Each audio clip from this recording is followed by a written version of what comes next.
শেখ হাসিনার পতনের পর আয়নাঘর আবার আলোচনায় উঠে এসেছে। সেখান থেকে ইতিপূর্বে ৩ জন বন্দী মুক্তি পেয়েছেন। আয়নাঘর নামে পরিচিত সেই কুঠুরিতে বছরের পর বছর মানুষকে আটকে রেখে ভয়ঙ্কর নিষ্ঠুর নির্যাতন করার অভিযোগ রয়েছে। কয়েকজন সেনা কর্মকর্তা আয়নাঘর থেকে মুক্তি পাওয়ার পর মিডিয়ায় ভয়াবহ চিত্র তুলে ধরেছেন। সম্প্রতি রাজধানীর কচুক্ষেতে আওয়ামী লীগ সরকারের আমলে গুম হওয়া মানুষদের খোঁজে ভিড় জমাচ্ছেন স্বজনরা। এদিকে গত মঙ্গলবার গোপন বন্দিশালা আয়নাঘর থেকে মুক্ত হয়েছেন ব্রিগেডিয়ার জেনারেল বরখাস্ত আব্দুল্লাহিল আমান আজমি ও সুপ্রিম কোর্টের আইনজীবী ব্যারিস্টার আহমদ বিন কাশেম আরমান। আগের দিন গত সোমবার মধ্যরাতে তাদের রাজধানীর দিয়াবাড়িতে ছেড়ে দেওয়া হয়। পরে মঙ্গলবার সকালে তারা পরিবারের কাছে ফিরেছেন বলে জানা গেছে। দীর্ঘ ৮ বছর পর তারা মুক্ত হন।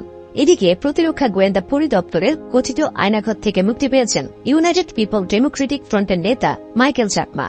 ইউপিডিএফ এ তথ্য জানিয়ে বলেছে, রাষ্ট্রীয় গুমের শিকার হওয়া ইউপিডিএফ এর সংগঠক মাইকেল চাকমা দীর্ঘ ৫ বছর ৩ মাস পর অবরুদ্ধ দশা থেকে মুক্তি পেয়েছেন। গত মঙ্গলবার ভোরে চট্টগ্রামের একটি স্থানে তাকে চোখ বাঁধা অবস্থায় ছেড়ে দেওয়া হয়। ইউপিডিএফ এর অন্যতম সংগঠক অঙ্গু মার্মা গতকাল বলেন, মাইকেল চাকমা আয়নাঘর থেকে মুক্তি পেয়েছেন। নিরাপত্তার জন্য তাকে বিশেষ স্থানে রাখা হয়েছে।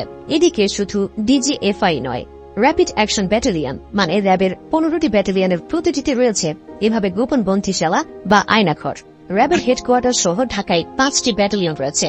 এছাড়া বাকি 10টি রাজধানীর বাইরে বিভিন্ন বিভাগীয় ও জেলা শহরে অবস্থিত। কি ঘটে আয়নাঘরে? এসব বন্দিশালায় বিভিন্ন সময় গুমের শিকার রাজনৈতিক কর্মী, সংগঠক ও বিভিন্ন পেশাজীবীদের দীর্ঘদিন বন্দী রেখে নির্যাতন করা হতো।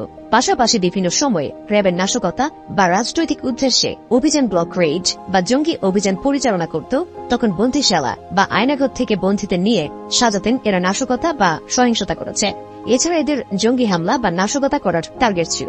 আবার অনেকে এখান থেকে উঠিয়ে নিয়ে ক্রসফায়ার সাজানো হতো। বিভিন্ন সময়ে র্যাবের দায়িত্ব পালন করা একাধিক কর্মকর্তা র্যাবের এ আয়নাঘরের তথ্য জানিয়েছেন। তাদের মতে র্যাবের এ আয়নাঘরেও নিরপরাধ ও গুমের শিকার অনেক রাজনৈতিক ব্যক্তি রয়েছেন। ২০২২ সালের আগস্টে আয়নাঘর শব্দটি নেত্র নিউজে প্রকাশিত এক প্রতিবেদনের মাধ্যমে বিষয়টি জাতির সামনে আসে। রাষ্ট্রীয়ভাবে গুমের শিকার রাজনৈতিক কর্মী, সংগঠক ও বিভিন্ন পেশাজীবীদের প্রতিরক্ষা গোয়েন্দা মহাপরিদপ্তরের সদর দপ্তরের একটি ঘরে আটকে রাখা হয়। আয়নাঘর নামে পরিচিত সে কুঠুরিতে বছরের পর বছর মানুষকে আটকে রেখে নির্যাতন করার অভিযোগ রয়েছে। বাংলাদেশে সদ্য পলায়ন করা প্রধানমন্ত্রী শেখ হাসিনা বিরুদ্ধ মত সহ্য করতে পারছিলেন না, আর সেই কারণেই রাজনৈতিক বন্দীদের জন্য তৈরি করেছিলেন আয়নাঘর, যা ছিল রাজনৈতিক বন্দীদের কাছে ত্রাস বা বিভীষিকাময়। হাসিনার তৈরি বিরোধী রাজনৈতিক কর্মীদের গুমঘর প্রতিবাদীদের কণ্ঠরোধ করার একটি উপায়। সারা দেশে ডিজিএফআই এর 23টি গোপন আটক কেন্দ্র রয়েছে, যার মধ্যে কয়েকটি রয়েছে ঢাকায়। ২০২৪ সালের হিউম্যান রাইটস ওয়াচের রিপোর্ট অনুযায়ী শেখ হাসিনা ক্ষমতায় আসার পর ২০০৯ সাল থেকে তার পতন পর্যন্ত বাংলাদেশে ৬০০-টিরও বেশি গুম হওয়ার ঘটনা ঘটেছে। রিপোর্ট অনুযায়ী আয়নাঘর থেকে খুব কম বন্দী মুক্তি পেয়েছেন। তবে কিছু বন্দীকে দীর্ঘ বিচার প্রক্রিয়ার মাধ্যমে মুক্তি দেওয়া হয়। অনেকে আবার এনকাউন্টারের শিকার হয়েছেন। বাংলাদেশে এ জাতীয় ঘটনার তদন্ত প্রায় হয়নি বললেই চলে।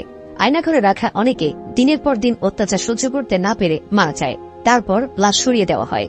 যাদের গ্রেফতার করা হয় তাদের খাতা কলমে কোনো তথ্য রাখা হয় না। আর যারা হাসিনার আস্থাভাজন ছিলেন তারাই আয়নাঘরের দায়িত্ব পেতেন। আয়নাঘরের বন্দীদের সঙ্গে তাদের পরিবারের সদস্যদের দেখা করা বা যোগাযোগের কোনো আইন ছিল না।